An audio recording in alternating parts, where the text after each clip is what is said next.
Okay, this is section 8.3, and this section is on elimination, or some textbooks call it the addition method. I prefer to call it the elimination method. I think you'll see why in a minute. This is going to be the third way of solving a system of two equations and two variables. So back in 8.1, we did graphing to find the point of intersection, or the solution of a system of two equations with two variables. In the last section, we used substitution. In this section, we're going to use elimination. Now, throughout this section, I am going to just focus on just this technique. However, after this section, when you go to do the homework for 8.2, 8.3, and even when we get to 8.4, 8.5, which is word problems, then you can pick your favorite. Okay? At no point is anybody going to say, hey, you got to use elimination or you got to use substitution.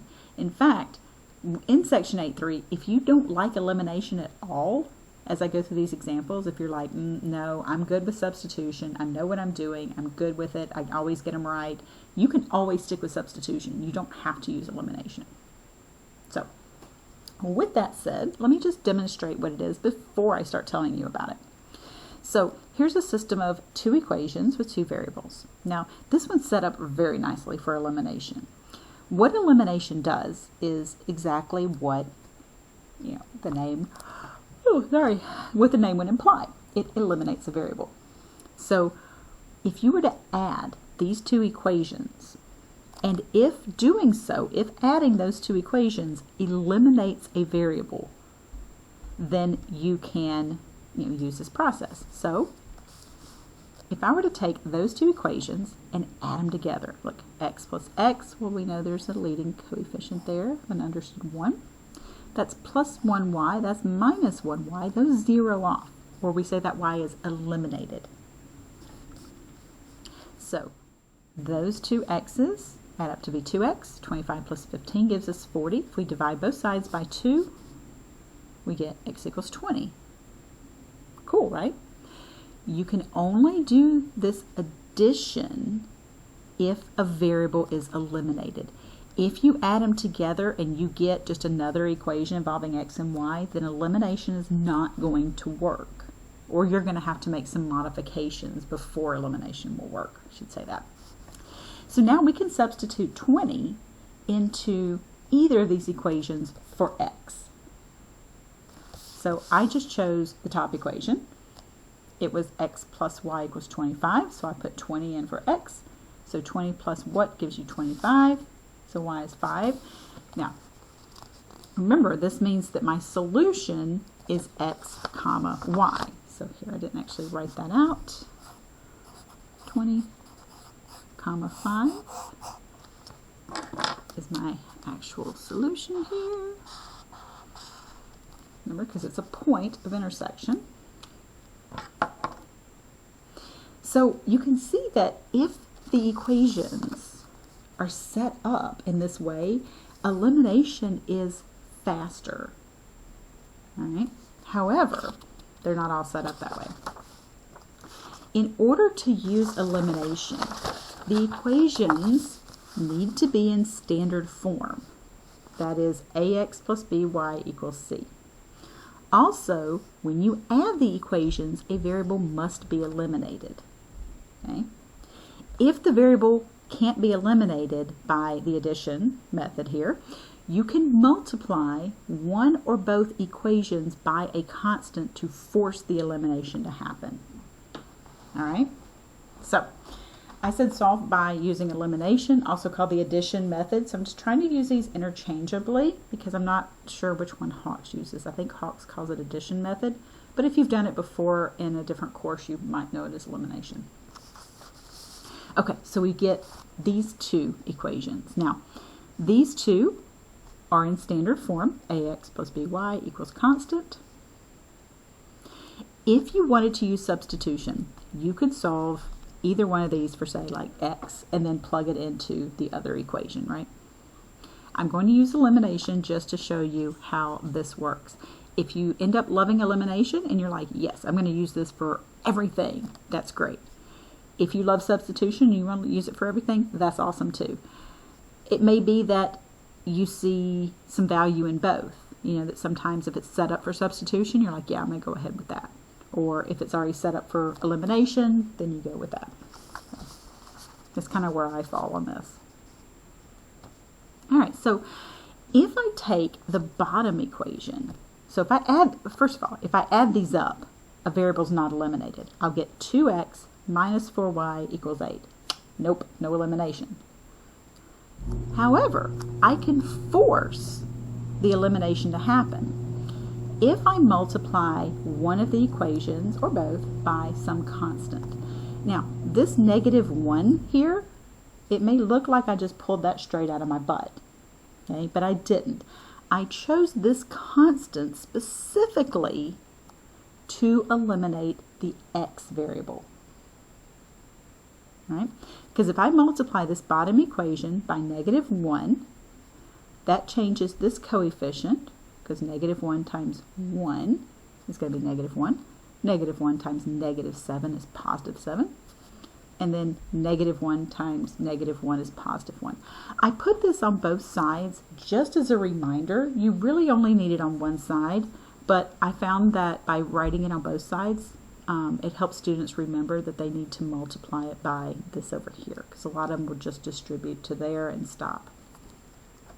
Now, check it out. When I add that original top equation and this modified bottom equation, x plus -x, eliminated. 3 plus 7 is 10, 9 plus 1 is 10, and then if I divide both sides by this coefficient here, y, 10, I get y equals 1. So I was able to force the elimination to happen by multiplying by a constant. And because this is an equation, because I multiplied by the same number on both sides of the equal sign, it does stay balanced. Okay? Now, we can go back and we can plug this answer of 1 into either of the original equations to find x, or the modified one for that matter. So I just randomly chose the top equation, which was originally x plus 3y equals 9. So if I plug y equals 1 into that equation, I get x plus 3 equals 9, so x equals 6. So my final answer is the point 6, 1, x, y. Now, something to note that I realized that I didn't really emphasize in the last section, but we can always check your answers by plugging in 6 for x and 1 for y into both of the equations. So you might remember that back in 8.1 when we did that, when we're like, hey, is this a solution? And by solution, we mean a point of intersection. So we can always go back and plug in 6 for x, 1 for y into the original. And if you plug in 6 for x, you get 6 plus 3 times 1 is 9. So 6 plus 3 is 9. Good. 6 minus 7 is -1. Yep, that works. So you can always check these answers. All right, example 3. So both of these are in standard form. So this is a good opportunity to pause the video and see if you can figure out what constant I'm going to multiply through by in order to eliminate a variable. All right, so if I'm looking here at, say, like x, if I want to eliminate x by adding these together, that would happen if this were a -2 right here, right? If this were a -2. So let's multiply that bottom equation by -2. I can multiply by any constant as long as it's the same number that I multiply by on both sides of that equation. Okay? So multiplying, so I don't want it to just look like this is just kind of random. There is method to how I'm choosing this number.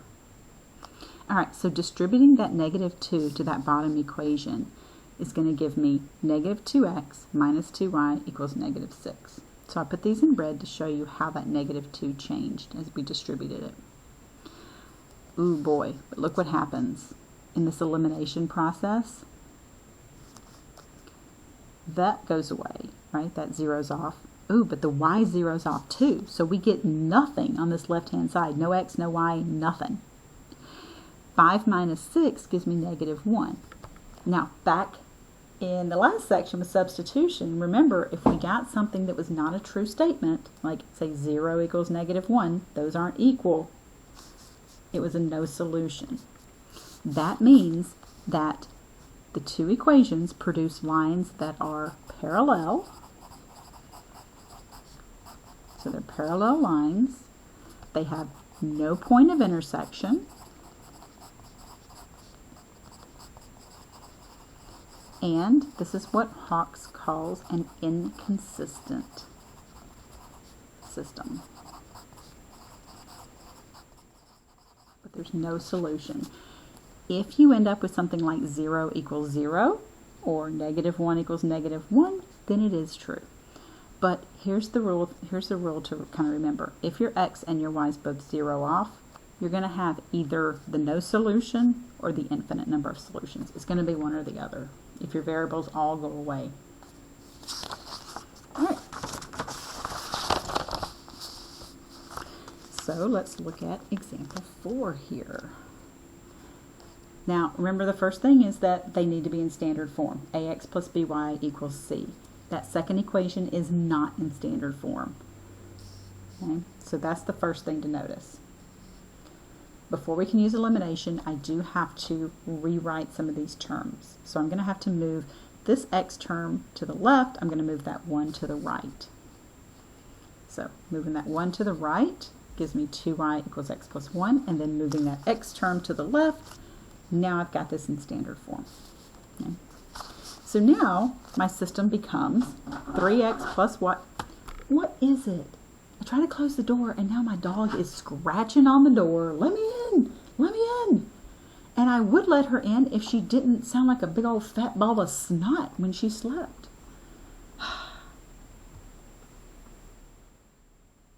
Alright, so anyway, it's hard working from home sometimes, right? Because there's distractions coming at you from every direction. I'm sure you guys understand. Alright, so we got this 3 that I picked seemingly straight out of my butt. Why? Well, I'm looking at this 3x plus y equals -10. And this being -x, I'm looking at those x terms and thinking, hey, if there was a 3 right there, that 3 plus this -3 would be gone. So that's why I pulled the 3 out of my butt. You could have also multiplied the top equation by -2. That would have put a -2 right there and eliminated y. Okay, so there's more than one way of doing these. Okay, so let's distribute that 3 just throughout the second equation.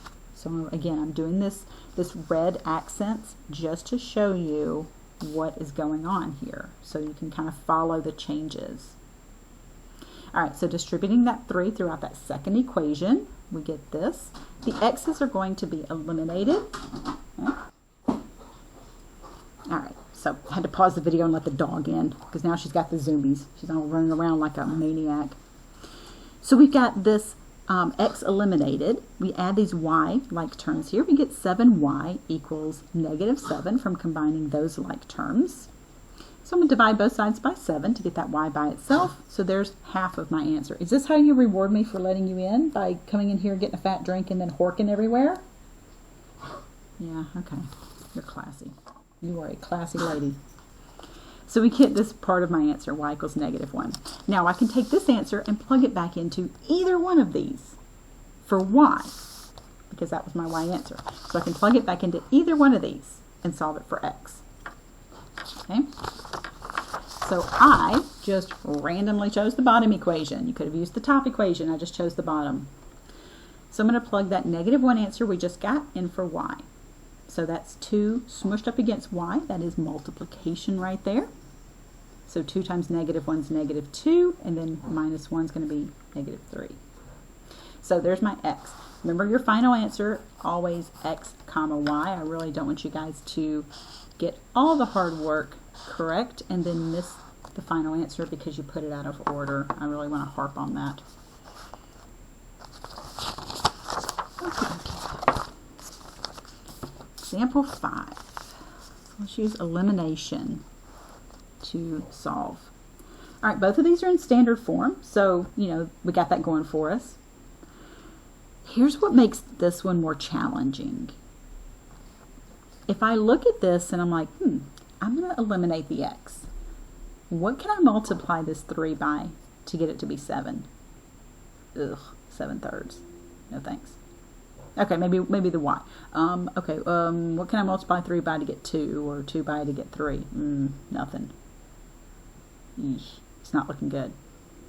So this is one of those cases where we have to multiply both equations by a constant.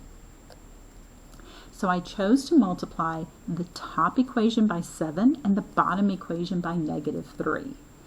Now, again, it looks like I'm just pulling numbers out of my butt, but I'm not, I promise. Look at that and see if you can, so pause the video, look at it and see if you can figure out what variable I'm looking to eliminate.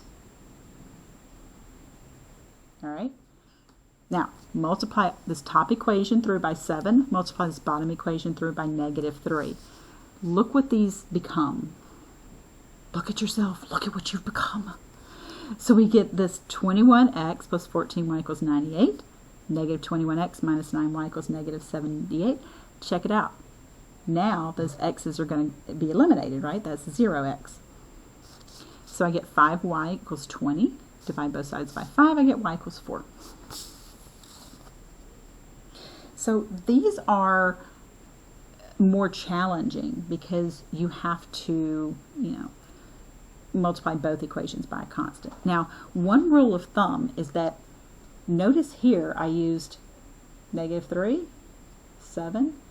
You can always do that. If you're looking to eliminate something, you can always use that kind of opposite number. So if you're looking to eliminate this x, you can multiply by this coefficient and then the opposite of that coefficient. I could have used -7 and +3 and then got a -21 up here.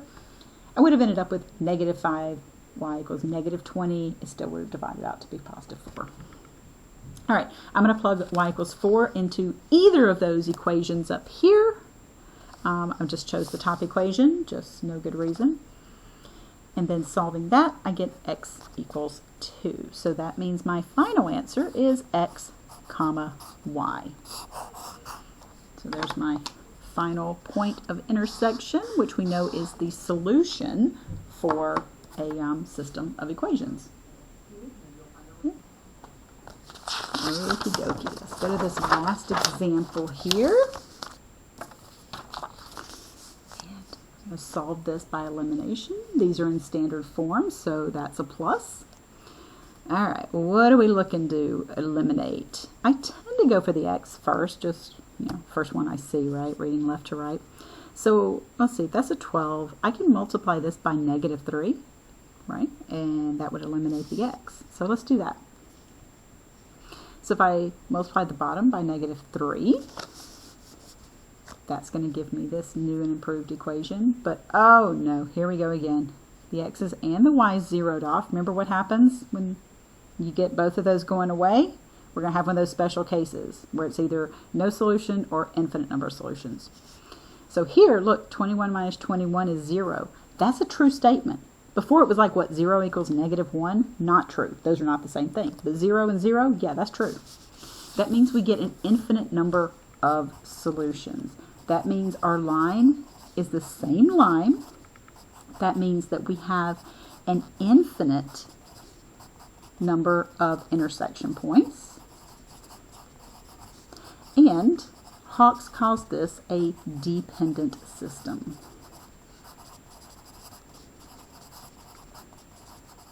So if your x's and your y's both zero off, it's either going to be a no solution or an infinite solution. What's the difference? Whether or not you get a true equals. If these are equal, then it is infinite number of solutions. It's always true. Doesn't matter what x and y are.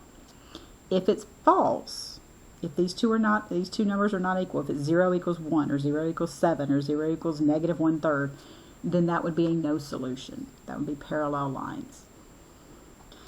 Okie dokie. So that concludes section 8.3.